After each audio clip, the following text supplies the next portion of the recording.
The magical quest was always that game in your collection that you kept hidden when friends visited.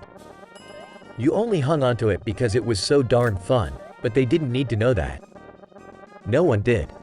What macho 10-year-old would be caught dead with a Mickey Mouse game, after all? So you played it when you were alone, with the lights dimmed as you ventured repeatedly into a world of true magic and adventure. The kind of place where it was okay to still like fire trucks and magic, flying in marshmallow clouds. The kid in me still loves this game.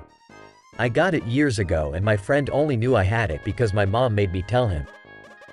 I was 13 or so, and I knew he wouldn't care about it, except maybe to tease me about owning something so sissified.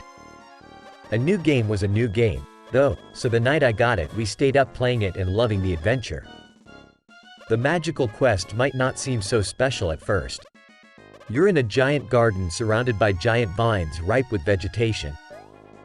Grab a small tomato from one, set its stem to spinning, then ride the fruit into the air to find the secrets hidden in the clouds above. Later, you'll almost certainly ride an oversized tomato as it careens down a spiky path your soft feet can't handle. You'll swim through a shallow pool of water while a flat-tailed beaver chases you to guard the treasure in his dam, and leapfrog over jumping amphibians. Finally, you'll confront a massive serpent at the end of a forest. By breaking off segments of his body and throwing them back at his fang-adorned face, you'll emerge the victor. That's just the first zone, and it's presented with painstaking attention to detail. The clouds look perfectly fluffy, the vines as green as they should be but no greener. Enemies are well animated, in a cartoon fashion that looks like it was pulled from the classic Mickey cartoons. When you find a hidden room and release baby eagles to the sky, then find the favor returned in the form of coins, it's difficult not to smile. When you ride the tomato as it tumbles its way over a grassy ledge, then rockets towards some distant treetops, it's hard not to be caught up in the sheer magic of the moment, the joy of discovery and adventure. If the early levels are thrilling, though, later ones are a sheer delight. After besting the serpent in the forest, you'll venture deeper into the trees. Here, gnarled trunks are twisted into malicious grins. Giant leaves tumble in gusts of wind and enormous spiders dart about on silvery webbing.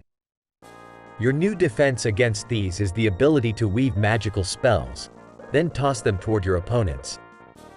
Swim through the sap-filled trunk of a monarch of the forest, while dodging suicidal caterpillars and crabs. Those coins you've been gathering will come in handy, too, when you take a blind leap of faith down to a shop that waits in the branches far below. Most of the levels hold numerous surprises. There are heart containers to extend your health meter, or extra life dolls sitting about in places where normally they wouldn't be found. Some rooms just contain a bunch of those all-important coins, and the various shopkeepers you'll encounter all seem to dwell in secluded locations the casual explorer simply won't reach. The whole hidden rooms thing worked well in countless games before this one, and it's certainly worked since. Most people like discovering something unexpected, and the developers of the magical quest gave us plenty of opportunities to do so. They also managed to come up with some cool bosses. Besides the snakes and spiders, you'll face off against a skating walrus and a flaming orb that hovers in the middle of a blazing inferno.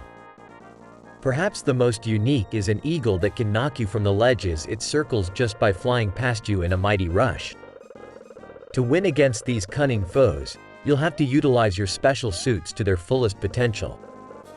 On the lowest difficulty level, this might seem like a breeze. Crank it up a bit, though, and there are some encounters that will challenge even the veterans in the audience. Unfortunately, there's one flaw this game can't hide: its length. Even with 6 worlds to explore, each with 3 stages, the magical quest sometimes can feel like it's over before it even began. If you give this one the chance it deserves, make sure that you settle down and take your time. Explore every part of every level. Marvel at the sense of atmosphere, at the simple but effective platforming bits and the exciting boss battles. Snatch each coin, take blind leaps of faith and just have a great time. They don't make enough games like these now, and perhaps they never will again. Cherish this classic and maybe someday you'll even show it to your friends. They'll understand.